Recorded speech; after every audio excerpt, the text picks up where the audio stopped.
આણંદ શહેરની DN high school ખાતે ચાલતી એકેડમીના યોગ શિલ્પ વર્કશોપની આરોગ્ય મંત્રી ઋષિકેશ પટેલે મુલાકાત લીધી હતી.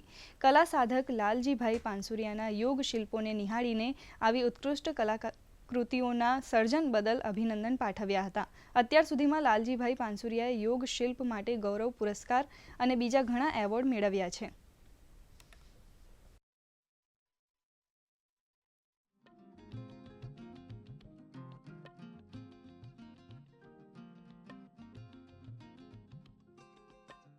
ભારતીય સંસ્કૃતિમાં 62 કળાઓ પૈકીની 32 કળાઓ અહીંના વિદ્યાર્થીઓને શીખવવામાં આવે છે.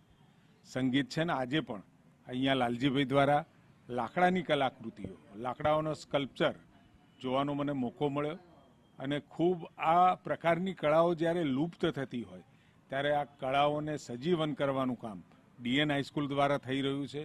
ખૂબ જ પ્રશંસનીય અને મને લાગે છે ત્યાં સુધી ભારતીય સંસ્કૃતિની જે કળાઓ ફરીથી પુનઃ સજીવન કરવાની ખૂબ જરૂર છે અને એમાં પણ એનઈપીમાં ભારતીય કળાઓનું વર્ણન પણ છે અને ભારતીય કળાઓને સજીવન કરવાની વાત પણ છે. એ અહીંયા મને જીવન થતી જોવા લાગી.